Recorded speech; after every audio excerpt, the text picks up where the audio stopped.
Nous vous souhaitons la bienvenue à cette réunion spirituelle mondiale pour les jeunes adultes diffusée depuis le tabernacle de Temple Square à Salt Lake City, dans l'État d'Utah, aux États-Unis. Je m'appelle Kyle S. McKay, je suis l'historien de l'Église et membre du Collège des 70. Nous vous remercions de vous être joints à nous pour cette réunion spirituelle. Les orateurs de ce soir seront frères et sœurs Renland. Les renseignements, leur exemple et leur engagement envers le Seigneur nous inspirent. Nous sommes impatients d'entendre leur message. Notre cantique d'ouverture sera interprété par un chœur de jeunes adultes des instituts de Salt Lake City et d'Ogden en Utah. Le chœur chantera le cantique intitulé « Come Rejoice ».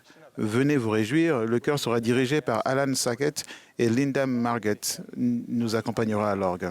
Après le cantique, Andy Eisenach du pieu des jeunes adultes seuls de Murray en Utah fera la prière d'ouverture.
Notre cher Père Céleste, nous sommes reconnaissants d'être réunis ensemble en tant que saints au sein du tabernacle.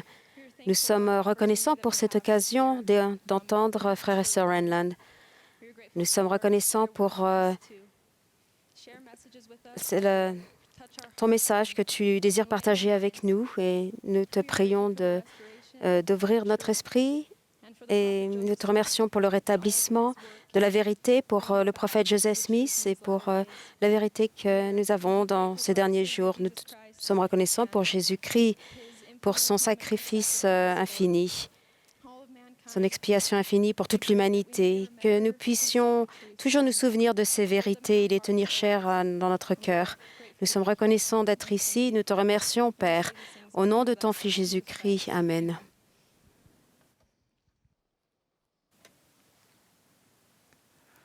À présent, nous aurons la bénédiction d'entendre frères et sœurs Renland.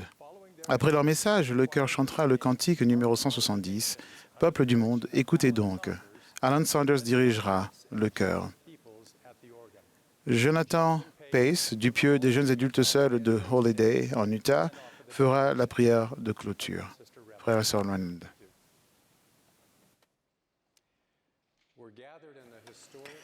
Nous sommes assemblés à Salt Lake City, dans le tabernacle historique de la ville.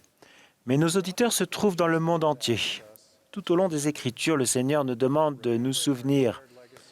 Le souvenir du patrimoine de foi, de dévouement et de persévérance que nous avons en commun nous donne du recul et de la force pour affronter les difficultés de notre époque. C'est avec ce désir de se souvenir combien le Seigneur a été miséricordieux envers les enfants des hommes que la série en 4 tomes intitulée « Les Saints, histoire de l'Église de Jésus-Christ dans les derniers jours » a été conçue. Ce récit historique comporte des histoires de saints des derniers jours fidèles du passé. Il nous donne des exemples réels de gens qui ont vécu l'Évangile de Jésus-Christ, qui ont fait des alliances et qui ont avancé sur le chemin des alliances pour en venir à connaître notre Sauveur Jésus-Christ. Nous aurons le plaisir de nous appuyer sur les expériences de vie réelles que l'on peut lire maintenant dans les Saints, hardiment, noblement et en toute indépendance le 3e tome de la série.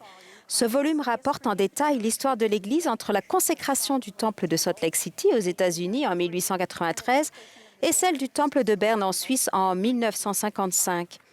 Cette période est caractérisée par la manifestation de la révélation continue au sein de l'Église, par l'intermédiaire des prophètes du Seigneur et parmi les membres individuellement qui recevaient la révélation personnelle. Le tome 3 de la série Les Saints nous aide à comprendre notre propre histoire et ce que les gens ont vécu. Au cours de cette période, mes 4 grands-parents sont devenus membres de l'Église. Mes parents ont émigré de la Finlande vers Salt Lake City car ils s'étaient fait la promesse de se marier dans un temple. En 1950, il n'y avait pas de temple en Europe. Ils ont tous deux reçu leur dotation dans le temple de Salt Lake City, écoutant les instructions en anglais et n'en comprenant que peu de mots. Ils ont été mariés et scellés en ayant le sentiment d'être éternellement bénis. Leur choix de faire tout ce qui serait nécessaire pour être scellés au temple a également eu un impact éternel sur ma vie.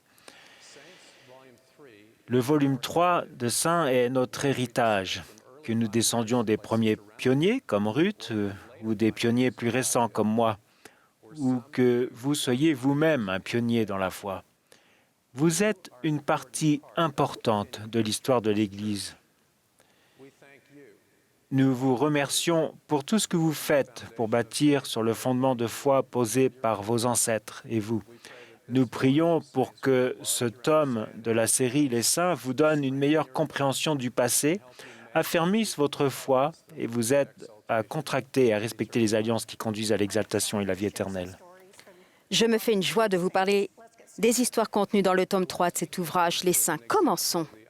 Alors, on va commencer par un exemple du rétablissement de l'Église. Russell M. Nelson enseigne fréquemment que le rétablissement est un processus, pas un événement, et il se poursuivra jusqu'au retour du Seigneur. On le voit clairement par un événement vécu par Joseph Smith vers la fin de sa vie. En 1918, le président Smith était en mauvaise santé. Il savait probablement qu'il ne lui restait pas longtemps à vivre. La mort semblait l'environner de toutes parts. Premièrement, son fils aîné, Hiram, est tombé malade et est mort d'une rupture de l'appendice. Le président Smith a déversé son chagrin dans son journal. « Mon âme est déchirée. » au « que Dieu me vienne en aide ». Sa peine s'est accrue quand Ida, la veuve d'Irum, est morte d'une insuffisance cardiaque quelque temps plus tard. Deuxièmement, il lisait des rapports horrifiants sur la guerre mondiale qui faisaient rage. 20 millions de soldats et civils sont morts pendant la Première Guerre mondiale. Une épidémie mortelle de grippe était en train de tuer les gens partout dans le monde. Le nombre de morts dans le monde entier s'élevait à au moins 50 millions. Ces morts étaient une cause de douleur et de chagrin pour des familles du monde entier. Le président Smith se lamentait de la perte de ces nombreuses vies. Et puis, il était au lit depuis 5 mois. On peut dire que l'esprit du prophète était préoccupé par la mort. J'ai ici une Bible qui a appartenu au président Smith. Il a peut-être utilisé celle-là ou une autre qui lui était semblable quand il a reçu une révélation importante. En octobre 1918, pendant qu'il était assis dans sa chambre méditant sur l'expiation de Jésus-Christ et la rédemption du monde, il ouvrit le Nouveau Testament au premier livre de Pierre qui décrivait le Sauveur prêchant aux esprits dans le monde des esprits. Le président Smith sentit l'Esprit descendre sur lui, ouvrant les yeux de son intelligence. Il a eu une vision du monde des esprits où des multitudes de femmes et d'hommes justes, morts avant le ministère terrestre du Sauveur, attendaient avec joie son avènement pour qu'il déclare leur libération des liens de la mort. Le Sauveur apparut, et les esprits des justes se réjouirent. Ils s'agenouillèrent devant lui, le reconnaissant comme leur Sauveur et leur libérateur de la mort et des chaînes de l'enfer. Président Smith a aussi compris que le Sauveur n'avait pas rendu visite en personne aux esprits désobéissants. Il avait organisé les esprits justes, désigné des messagers et les avait chargés de porter le message de l'Évangile aux esprits dans les ténèbres. Ainsi, toutes les personnes décédées dans la transgression ou sans avoir connu la vérité recevraient des enseignements sur la foi en Dieu, le repentir, le baptême par procuration pour la rémission des péchés, le don du Saint-Esprit et tous les autres principaux fondamentaux de l'Évangile. Le prophète comprit que les frères fidèles de cette dispensation poursuivraient leur travail après cette vie en prêchant l'Évangile aux esprits qui se trouvaient dans les ténèbres et sous l'emprise du péché. Il déclara « Les morts qui se repentent seront rachetés en obéissant aux ordonnances de la maison de Dieu. Et lorsqu'ils auront payé le prix de leur transgression et auront été purifiés, ils recevront une récompense selon leurs œuvres, car ils sont héritiers du salut. » Le lendemain matin, le président Smith participa à la première session de la conférence générale d'octobre, malgré sa santé fragile. Déterminé à prendre la parole devant l'Assemblée, il se tint tant bien que mal à la chair, l'effort faisant trembler tout son corps. N'ayant pas la force de parler de sa vision sans être submergé par l'émotion, il se contenta d'y faire allusion. Il déclara « Je n'ai pas vécu seul pendant ces 5 derniers mois. J'ai vécu dans un esprit de prière, de supplication, de foi et de détermination, et j'ai sans cesse communiqué avec l'Esprit du Seigneur. » Il poursuivit « Pour moi, la réunion de ce matin est une source de joie. Que Dieu Tout-Puissant vous bénisse. » Le président Smith a dicté la révélation à son fils Joseph Fielding Smith après la conférence générale. Voici l'un des 2 exemplaires qu'il a signés et transmis à la première présidence et au Collège des 12 apôtres. Ils ont lu la vision et approuvé pleinement son contenu. Elle a été canonisée pour devenir la section 138 des Doctrines et Alliances. Nous comprenons maintenant que Dieu se soucie des personnes de l'autre côté du voile de la condition mortelle. Il se soucie de leur rédemption. Les morts ne sont pas vraiment morts. Ils attendent simplement d'entendre parler de l'Évangile. Le rétablissement continu nous a apporté cette compréhension, ainsi que du réconfort et de la clarification de ce qui se passe dans le monde suivant. De bien des façons, la révélation personnelle nécessite le même processus. En ce qui me concerne, je dois me concentrer sur un problème. Je dois l'étudier et y réfléchir, formuler diverses solutions. Il semble qu'alors seulement la révélation personnelle m'est accordée de manière fiable. Souvent, elle me vient sous forme de directives courtes et concises, telles que vas-y, ou fais-le, ou dis-le. C'est la même chose pour moi. Après avoir médité, étudié et prié, j'ai souvent des pensées ou des idées qui me viennent à l'esprit dont je sais qu'elles ne proviennent pas de mon propre raisonnement. C'est toujours une source de motivation pour moi de savoir que Dieu me connaît et m'incite à faire ce qui est bien par l'intermédiaire du Saint-Esprit. Parfois, la révélation vient parce qu'il existe un besoin précis. Un exemple remarquable a été illustré lors de la conférence générale d'avril 1894. Wilford Woodruff a annoncé à ses conseillers et au Collège des 12 apôtres qu'il avait reçu une révélation concernant les ordonnances du Temple. Il dit « Le Seigneur m'a dit qu'il était bon que les enfants soient scellés à leurs parents, et ceci à leurs parents, aussi loin que nous puissions obtenir les archives. » Cette révélation a été donnée plus de 50 ans après qu'Élie a rétabli l'autorité de scellement dans le temple de Kirtland. Le dimanche de la conférence générale de 1894, le président Woodruff a déclaré « Nous n'avons pas fini de recevoir des révélations. Nous n'avons pas terminé l'œuvre de Dieu. » Il a parlé de la façon dont Brigham Young avait poursuivi l'œuvre de Joseph Smith en construisant des temples et en mettant en place les ordonnances du temple. Mais il n'avait pas reçu toutes les révélations se rapportant à cette œuvre, pas plus que le président Taylor ni Woodruff. Cette œuvre ne prendra pas fin tant qu'elle ne sera pas rendue parfaite. Depuis l'époque de Nauvoo, les membres accomplissaient des baptêmes pour les morts pour les membres de leur famille décédée. Plus récemment, ils avaient commencé à faire des dotations pour les morts. Le président Woodruff a expliqué « Nous voulons qu'à partir de maintenant, les saints des derniers jours fassent leur généalogie en remontant aussi loin que possible et qu'ils soient scellés à leurs ancêtres.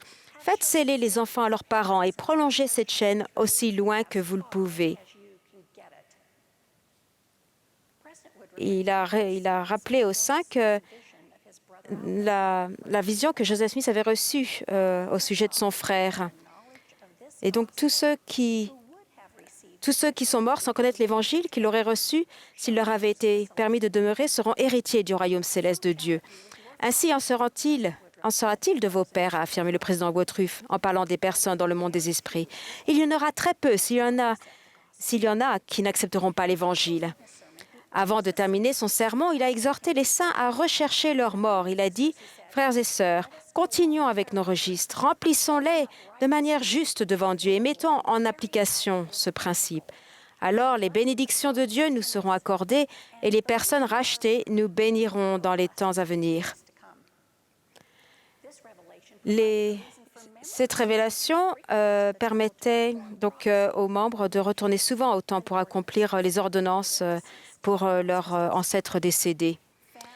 Les familles conservaient soigneusement des registres de ces ordonnances et de leur travail dans les livres, comme celui-ci, qui contient le travail accompli pour les membres de la famille de James Peter et Mary Dam. Aujourd'hui, la doctrine du scellement à travers les générations nous paraît tout à fait normale, mais il a fallu une révélation du Seigneur pour organiser correctement le scellement des familles. Cette révélation a eu un impact direct sur ma famille, sur l'île lointaine de Larsmo, à proximité de la côte ouest de la Finlande. Cette histoire ne se trouve pas dans Les Saints, tome 3, mais elle est chère à ma famille. En 1912, mes grands-parents paternels, Lena Sophia et Mats Leander Enland, ont écouté des missionnaires venus de Suède pour prêcher l'Évangile rétabli.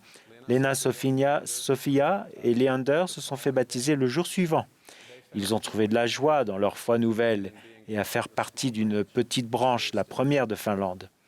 Malheureusement, leur bonne étoile a disparu lorsqu'un événement tragique s'est produit. En 1917, Leander est mort de la tuberculose, laissant Lena Sophia veuve et enceinte de leur 10e enfant. Cet enfant, mon père, est né 2 mois après la mort de son père, Leander. Et puis d'autres membres de la famille sont morts de la tuberculose.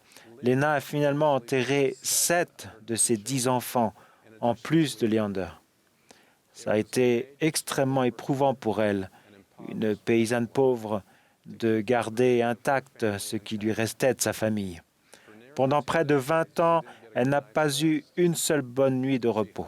Le jour, elle faisait toutes sortes de petits travaux pour se procurer de quoi manger. Et le soir, elle s'occupait des mourants dans sa famille. Il est difficile d'imaginer ce que Lena Sofia a affronté. Je l'ai rencontrée une fois en décembre 1963. J'avais 11 ans et elle en avait 87. Elle avait le dos voûté à cause d'une vie de dur labeur. Elle était si courbée et la peau de son visage et de ses mains était burinée, aussi dure et tannée que du cuir usé. Le jour où nous nous sommes rencontrés, elle s'est levée, puis en tendant le doigt vers une photo de Leander sur le mur, elle m'a dit en suédois « Ça, c'est mon chéri ». Je pensais qu'elle s'était trompée en conjuguant le verbe au présent parce que Leander était décédé depuis 46 ans. J'ai fait remarquer cette erreur apparente à ma mère. Ma mère a simplement répondu « Tu ne comprends pas ». Je ne comprenais pas. Lena Sofia savait que son mari, disparu depuis longtemps, était et resterait son mari pour l'éternité. Grâce au principe doctrinal de la famille éternelle, Leander était resté présent dans sa vie et faisait partie de son grand espoir en l'avenir.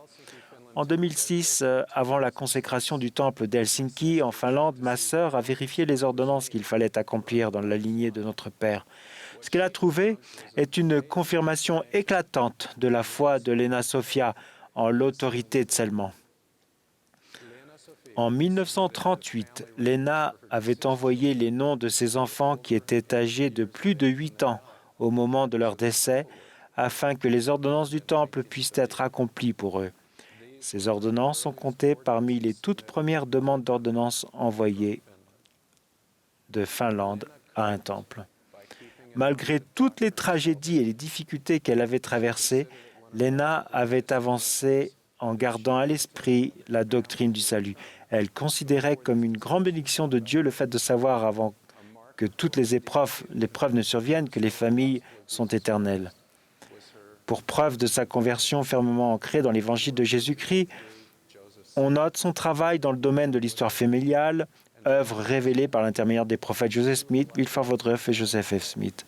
Lena était comme les personnes dont il est écrit « C'est dans la foi qu'ils sont morts sans avoir obtenu les choses promises, mais ils les ont vues et saluées de loin. » Et parce que le rétablissement est un processus continu, nous devons nous attendre à encore davantage, n'est-ce pas? Il y a moins d'1 an, le président Nelson a dit « Les adaptations actuelles des procédures du Temple et celles qui vont suivre sont la preuve continuelle que le Seigneur dirige activement son Église. Il offre à chacun de nous des occasions d'affermir plus efficacement notre fondation spirituelle en centrant notre vie sur lui et sur les ordonnances et alliances du Temple. Le président Nelson a expliqué que ces adaptations sont faites sous la direction du Seigneur et en réponse à nos prières, parce que le Seigneur veut que nous comprenions avec une grande clarté la raison exacte pour laquelle nous contractons des alliances. Il veut que nous comprenions nos privilèges, nos promesses et nos responsabilités. Parfois, la révélation arrive sur le moment. Cela s'est produit en une autre occasion du rétablissement continu, lorsque Lorenzo Snow était président de l'Église. En 1898, l'Église se trouvait dans une situation financière difficile. À l'apogée de sa campagne anti-polygamie, le Congrès des États-Unis avait autorisé la confiscation des biens de l'Église. Inquiets de ce que le gouvernement saisisse leurs dons, de nombreux saints avaient cessé de payer la dîme, réduisant ainsi fortement la source de revenus principale de l'Église. Pour couvrir ces pertes, l'Église a emprunté de l'argent afin de fournir des fonds suffisants pour que l'œuvre du Seigneur continue d'aller de l'avant. L'Église a même contracté des prêts pour couvrir les dépenses liées à l'achèvement du temple de Salt Lake City. La situation financière de l'Église pesait lourdement sur l'esprit du prophète, âgé de 85 ans. Tôt un matin du mois de mai, le président Snow était assis dans son lit lorsque son fils, le roi, entra dans sa chambre. Le prophète le salla et lui annonça « Je vais à Saint-Georges ». Le roi fut surpris. Saint-Georges était à près de 500 kilomètres. Pour s'y rendre, il fallait prendre le train sur une distance de plus de 320 km jusqu'au sud de Milford et faire ensuite environ 170 km en calèche. Ce serait un voyage difficile pour un vieil homme. Ils ont entrepris ce voyage long et éprouvant. Lorsqu'ils arrivèrent, couverts de poussière et fatigués par le voyage, le président de Pieux leur demanda la raison de leur visite. Le président Snow répondit « En réalité, je ne sais pas ce que nous sommes venus faire à Saint-Georges. Je sais seulement que l'Esprit nous a dit de venir. » Le lendemain, le 17 mai, le prophète assista à une réunion avec les saints dans le tabernacle de Saint-Georges, un bâtiment en grès rouge situé à plusieurs pâtés de maison au nord-ouest du temple. Lorsque le président Snow se leva pour s'adresser aux saints, il déclara « Nous pouvons difficilement exprimer la raison de notre venue, mais je suppose que le Seigneur aura quelque chose à nous dire. » Pendant le sermon, le président Snow s'interrompit et la salle entière resta silencieuse. Ses yeux s'illuminèrent et son visage brilla. Quand il ouvrit la bouche, sa voix était plus puissante. L'inspiration de Dieu semblait remplir la salle. Il parla alors de la dîme. Il déplora que de nombreux saints hésitaient à payer une dîme complète. C'est une condition essentielle pour établir Sion, déclara-t-il. Le lendemain après-midi, le président Snow enseigna « Le temps est maintenant venu pour chaque saint des saints des derniers jours qui cherche à être prêt pour l'avenir et à s'établir sur un fondement ferme, de faire la volonté du Seigneur et de payer entièrement la dîme. » C'est la parole que le Seigneur vous adresse et ce sera la parole du Seigneur pour chaque assemblée du pays de Sion. Le président Snow indiqua plus tard « Nous sommes dans une situation grave. À cause de cela, l'Église est en servitude. Le soulagement ne viendra que si les saints observent cette loi. » Il incita les membres à obéir pleinement à la loi et promit que le Seigneur récompenserait leurs efforts. Il annonça aussi que le paiement de la dîme serait désormais une condition requise pour entrer dans le temple. Depuis cette époque, beaucoup peuvent témoigner avec foi que le Seigneur déverse bien ses plus grandes bénédictions sur toutes les personnes disposées à obéir à cette loi simple. Alois Sipp a été président de la branche de Vienne en Autriche. Il conservait les dîmes et d'autres documents de la branche dans cette boîte simple et solide. Pendant les bombardements aériens de la Seconde Guerre mondiale, c'est la première chose que le président Shipp et sa famille ont gardée en sécurité avant même leurs biens personnels.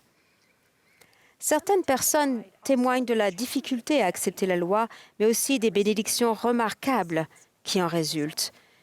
L'expérience de la famille Yanagida au Japon en est un exemple notable. En 1948, la première présidence a recommencé à envoyer des missionnaires au Japon. Quand Toshiko Yanagida a posé à son père des questions sur la religion, il l'a invité à assister à un service de culte des saints des derniers jours. Lui-même était devenu membre de l'Église en 1915. Sœur Yanagida a rencontré les missionnaires, a été convertie puis s'est fait baptiser en août 1949 en présence de son père. Plus tard, le mari de la sœur Sœur Yanagida a reçu les leçons des missionnaires et s'est fait baptiser par celui qui avait instruit Sœur Yanagida. Frère et sœur Yanagida avaient des difficultés à payer la dîme. Ils ne gagnaient pas beaucoup d'argent et parfois le couple se demandait s'ils auraient assez d'argent pour payer la cantine de l'école de leur fils. Ils espéraient également acheter une maison. Un jour, après une réunion de l'Église, Toshiko interrogea un missionnaire au sujet de la dîme.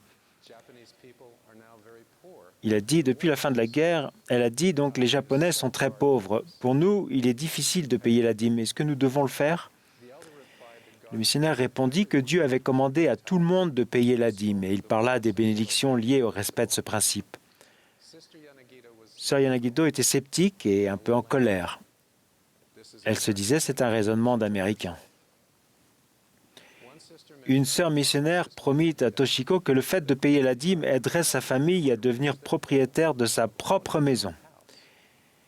Désireux d'être obéissants, Toshiko et Tokichi choisirent de payer leur dîme et de croire aux bénédictions promises. Ils commencèrent à remarquer les bénédictions. Ils achetèrent un terrain pas trop cher en ville et dessinèrent les plans d'une maison. Ils demandèrent ensuite un prêt immobilier dans le cadre d'un nouveau programme du gouvernement et après avoir obtenu le permis de construire, ils commencèrent à poser les fondations. Tout se passait bien jusqu'à ce qu'un inspecteur remarque que leur parcelle n'était pas accessible aux pompiers. Il déclara « Ce terrain n'est pas adapté à la construction d'une maison. Vous ne pouvez pas poursuivre les travaux. » Ne sachant pas quoi faire, frères et sœurs,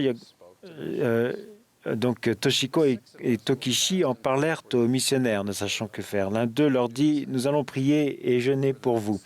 Faites la même chose de votre côté. » Pendant les 2 jours suivants, la famille Yanagida et les missionnaires jeûnèrent et prièrent. Un autre inspecteur vint examiner à nouveau leur parcelle. Ils étaient réputés pour être stricts et au début, il laissa entendre au couple qu'il y avait peu d'espoir qu'il valide l'inspection. Pourtant, pendant son étude, il remarqua une solution. En cas d'urgence, les pompiers pourraient accéder à la propriété en retirant simplement une clôture. Finalement, la famille Yanagida pourrait bâtir sa maison. Je pense que vous devez avoir fait quelque chose d'exceptionnellement bien par le passé, a dit l'inspecteur. Dans toute ma vie professionnelle, je n'ai jamais été aussi arrangeant. Frères et sœurs Yanagida étaient ravis. Ils avaient jeûné, prié et payé leurs dîmes. Comme la sœur missionnaire l'avait promis, ils allaient avoir leur maison. Des saints tout autour du globe ont eu des expériences similaires en payant la dîme. Le Seigneur bénit son peuple fidèle et obéissant. Et c'est le paiement fidèle de la dîme qui permet la construction de temples dans le monde entier. Je sais que notre vie est bénie de manière subtile et significative lorsque nous respectons la loi de la dîme. Il arrive que les bénédictions ne soient pas celles que nous attendons et on peut se sentir facilement oublié, mais elles sont réelles. Nous en avons fait l'expérience. Une autre de mes histoires préférées de la série Les Saints est celle où les premières sœurs ont été appelées à servir en tant que missionnaires à plein temps. En Angleterre, vers la fin des années 1890, circulait une rumeur selon laquelle les femmes saintes des derniers jours étaient naïves et incapables de réfléchir par elles-mêmes. C'est alors qu'une sainte des derniers jours de Salt Lake City, Elizabeth McCune, est venue pour un long séjour à Londres accompagnée de sa fille.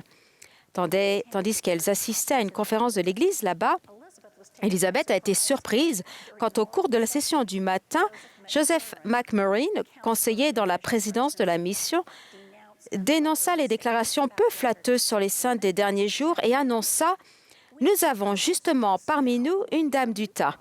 Nous allons demander à Sœur McCune de prendre la parole ce soir et de vous parler de son expérience en Utah. » Il incita ensuite tous les participants à inviter leurs amis pour venir l'écouter.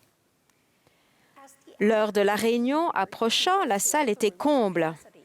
Élisabeth fit une prière silencieuse avant de s'avancer à la chaire. Elle parla de sa foi et de sa famille, témoignant hardiment de la véracité de l'Évangile. Elle dit aussi « Notre religion nous enseigne que la femme et le mari se tiennent côte à côte. » À la fin de la réunion, des inconnus serrèrent la main d'Élisabeth. « Si davantage de vos femmes venaient ici, cela ferait beaucoup de bien, » a dit l'un d'entre eux.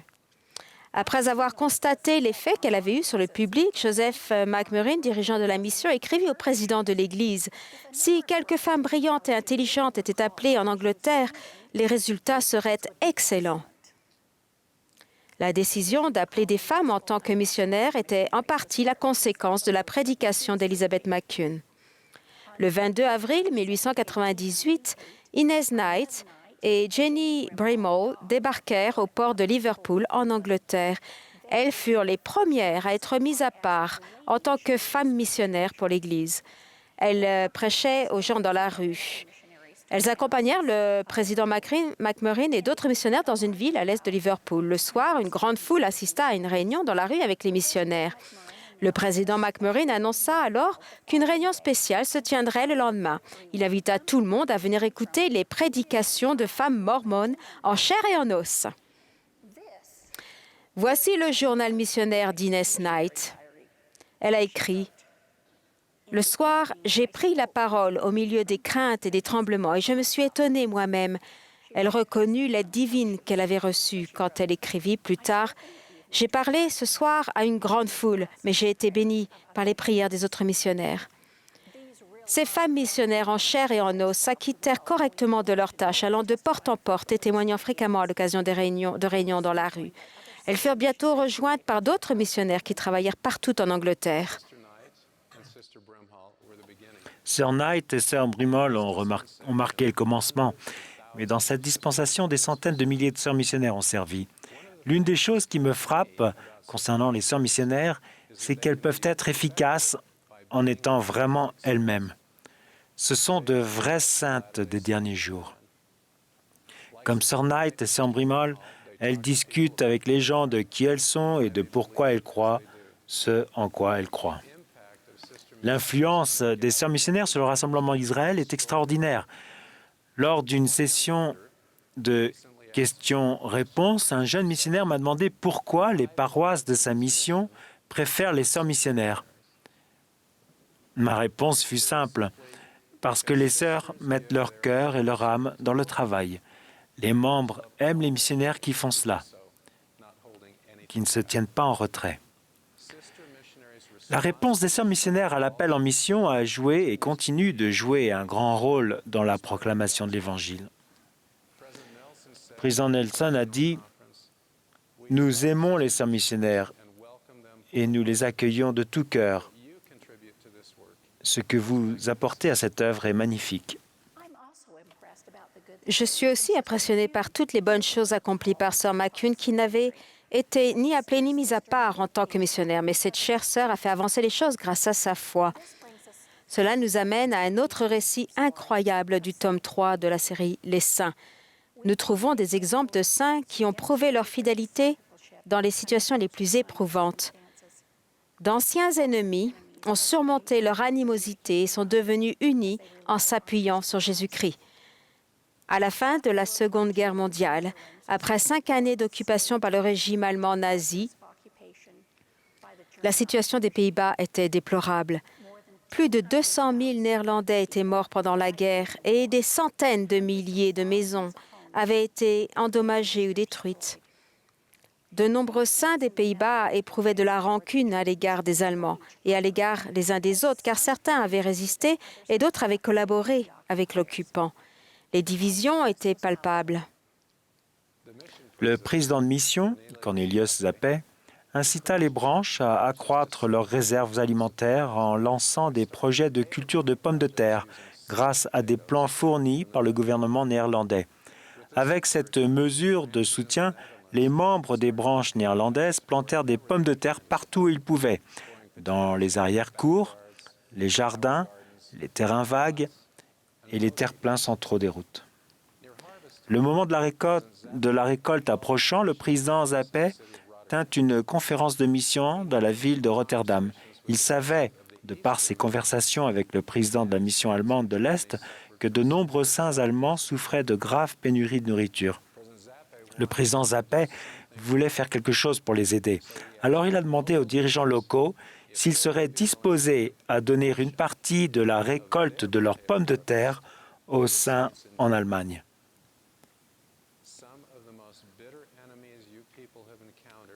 Il a dit « À cause de cette guerre, le peuple allemand fait partie de vos pires ennemis. Néanmoins, ces gens sont désormais dans une situation beaucoup plus difficile que la vôtre. Au début, certains saints néerlandais s'opposèrent à ce projet. Pourquoi devraient-ils partager leurs pommes de terre avec les Allemands? Certains avaient eu leur maison détruite par les bombes allemandes ou avaient vu leurs proches mourir de faim parce que les occupants allemands avaient pris leur nourriture. » Le président Zappé demanda à Peter Vlam, ancien prisonnier de guerre et dirigeant de la branche à Amsterdam, de se rendre dans les branches des Pays-Bas et de les rallier à ce projet, faisant la distinction entre le régime nazi et le peuple allemand. Peter était un dirigeant de l'Église expérimenté, dont l'emprisonnement injuste dans un camp allemand était connu de tous. S'il y avait bien quelqu'un dans la mission que les saints aimaient et à qui ils faisaient confiance, c'était bien Peter Vlam. Quand Peter rendit visite aux branches, il évoqua ses souffrances en prison. Il dit, « Vous savez ce que j'ai traversé. Vous le savez. » Il les exhorta à pardonner le peuple allemand. Il ajouta, « Je sais à quel point il est difficile de les aimer.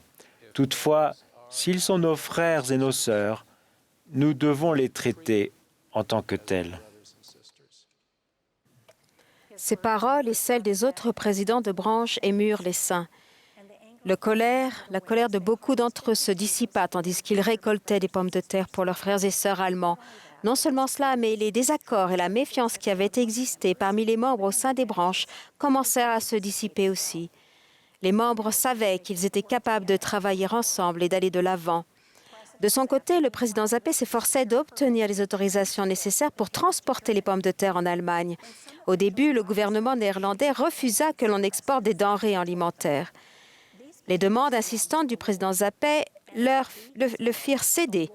Quand des fonctionnaires essayèrent de bloquer les projets d'expédition, le président Zappé leur dit « Ces pommes de terre appartiennent au Seigneur. Si c'est sa volonté, il veillera à ce qu'elles arrivent en Allemagne. » Finalement, en novembre 1947, des saints et des missionnaires néerlandais se réunirent à La Haye pour charger plus de 70 tonnes de pommes de terre dans 10 camions. Peu de temps après, les pommes de terre arrivèrent en Allemagne afin d'être distribuées parmi les saints. La première présidence entendit parler du projet des pommes de terre. Surpris, David O'Mackey, alors président de l'Église, dit « C'est l'un des actes les plus grandioses de véritable attitude chrétienne que l'on ne m'ait jamais rapporté. » L'année suivante, les membres néerlandais ont envoyé à nouveau une grande récolte de pommes de terre aux Allemands. Mais ils y ont ajouté des harengs. Quelques années plus tard, en 1953, la mer du Nord a inondé des zones importantes des Pays-Bas, laissant les saints néerlandais dans le besoin.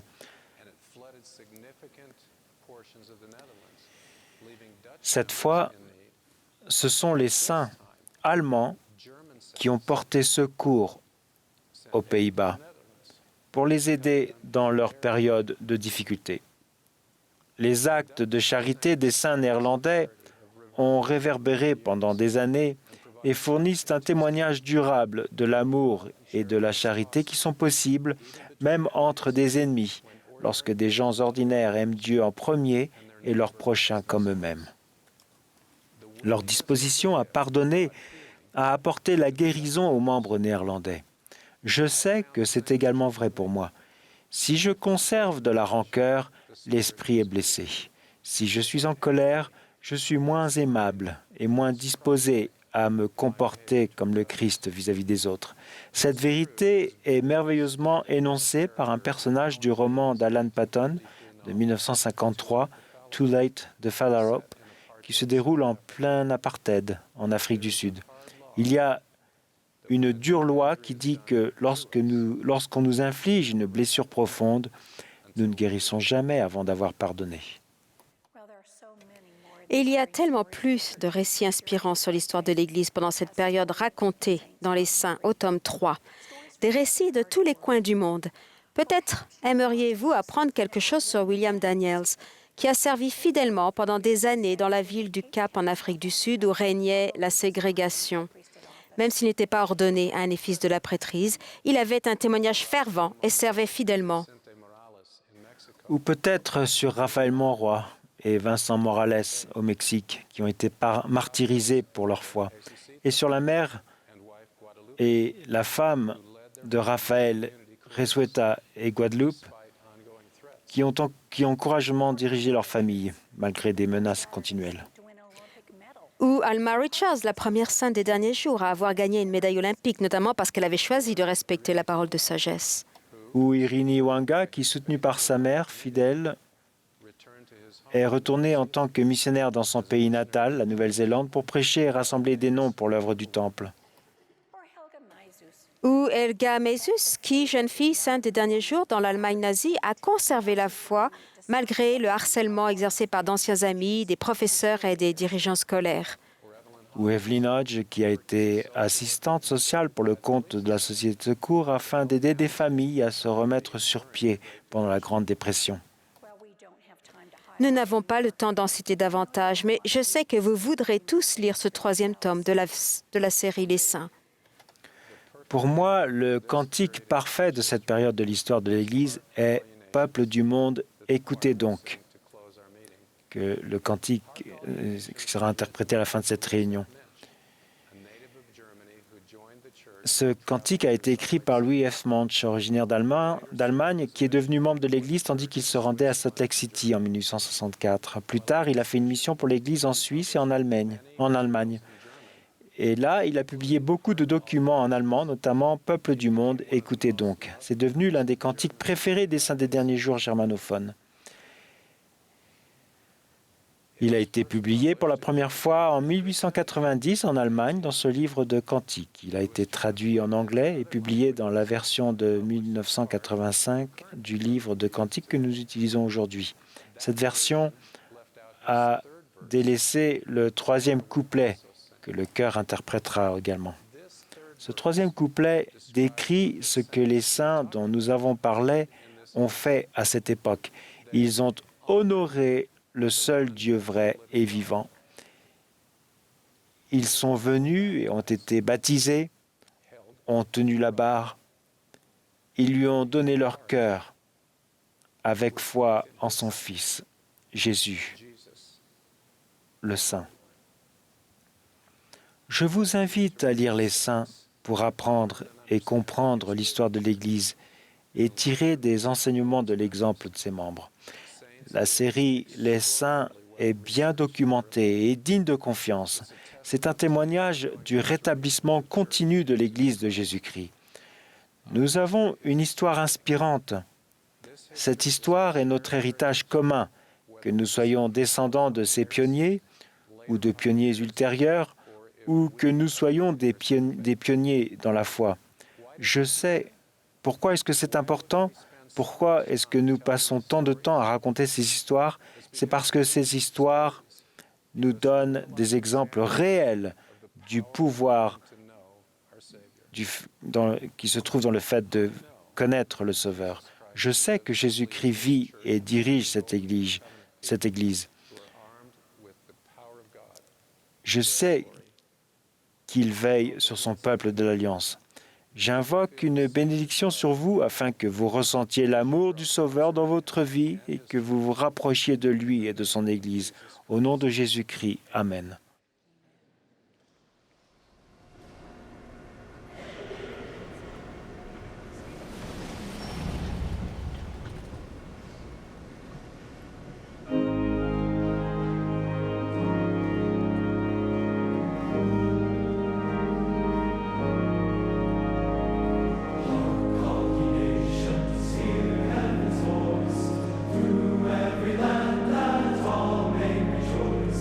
Angels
Notre Père éternel bien-aimant, nous sommes reconnaissants à notre assemblée aujourd'hui dans ce tabernacle et bénis de l'occasion que nous avons eue d'avoir été enseignés d'un apôtre du Seigneur Jésus-Christ. Nous sommes reconnaissants de tous les récits que nous avons entendus aujourd'hui au sujet de disciples fidèles. Nous sommes reconnaissants du rétablissement de l'Évangile de Jésus-Christ et de la joie que ce message nous apporte et à nous et à notre famille.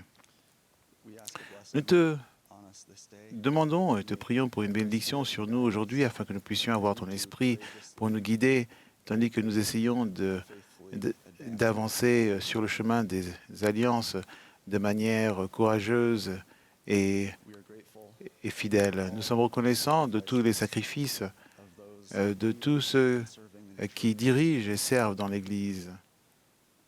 Et nous disons ces choses au nom de ton Fils Jésus-Christ. Amen.